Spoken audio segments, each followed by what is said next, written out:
ಉಷ ಇಚ್ಛಾಯಾಮ್ ಅಂತ ಒಂದು ಪ್ರಯೋಗ. ಇದು ಶಂಕರ ಶಕಾರ ಅಥವಾ ತಾಲವ್ಯ ಶಕಾರ ಅಂತ ಹೇಳ್ಬೋದು. ಇದನ್ನು ಇವತ್ತಿನ ಧಾತುಪಾಠದಲ್ಲಿ ಇದು ಕಾಣಿಸೋದಿಲ್ಲ.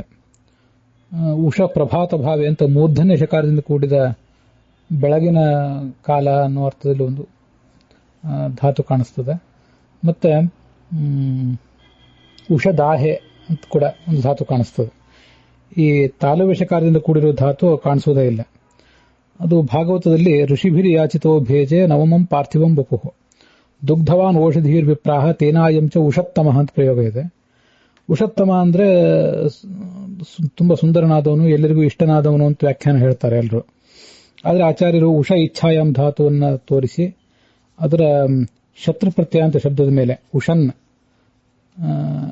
ಉಷತ್ ಅಂತದ್ದು ಶತ್ರು ಪ್ರತ್ಯಯ ಅಂತ ಶಬ್ದದ ಮೂಲ ರೂಪ, ಅದಕ್ಕೆ ತಮ ಪ್ರತ್ಯಯ ಬಂದು ಸತ್ಯವಾದ ಸಂಕಲ್ಪವುಳ್ಳವನು, ಅಮೋಘವಾದ ಇಚ್ಛೆ ಇದ್ದವನು ಅಂತ ಅರ್ಥ ಹೇಳ್ತಾರೆ.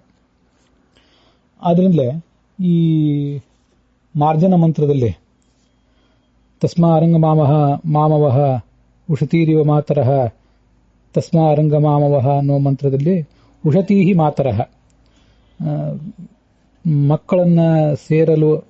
ಮಕ್ಕಳನ್ನ ಸಮೀಪಿಸಲು ಇಚ್ಛೆ ಪಡುವ ತಾಯಂದಿರಂತೆ ಅಂತ ಉಷತಿ ಅಂತ ಶಬ್ದ ಪ್ರಯೋಗ ಮಾಡಿದ್ದಾರೆ.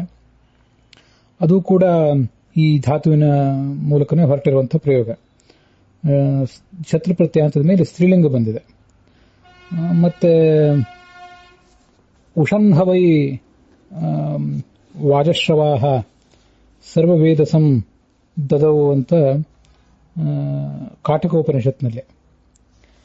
ಅದಕ್ಕೆ ಇಚ್ಛನ್ ವಾಜಶ್ರವೋ ನಪ್ತ ಅಂತ ಆಚಾರ್ಯರು ಉಷನ್ ಅನ್ನೋದಕ್ಕೆ ಇಚ್ಛನ್ ಅಂತ ಕೂಡ ಅರ್ಥ ಬರೆದಿದ್ದಾರೆ.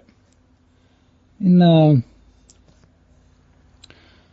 ಸ್ವಾಯುಧಸ್ಯ ತೇ ಸತೋ ಭುವನಸ್ಯ ಪತೆ ವಯಂ ಇಂದೋ ಸಖಿತ್ವ ಮುಷ್ಮಸಿ ಅಂತ ಪವಮಾನದಲ್ಲಿ ಪರಮಾತ್ಮನೇ ನಿನ್ನ ಗೆಳೆತನವನ್ನು ನಾವು ಬಯಸುತ್ತೇವೆ ಅಂತ ಪ್ರಯೋಗ ಮಾಡಿದ್ದು ಕೂಡ ಒಂದು ಕಾಣಿಸ್ತದೆ. ಹೀಗೆ ಪವಮಾನದಲ್ಲಿ, ಕಾಠಕದಲ್ಲಿ ಮತ್ತೆ ಮಾರ್ಜನ ಮಂತ್ರದಲ್ಲಿ ಭಾಗವತದಲ್ಲಿ ಕೂಡ ಈ ಪ್ರಯೋಗ ಕಂಡಿದೆ.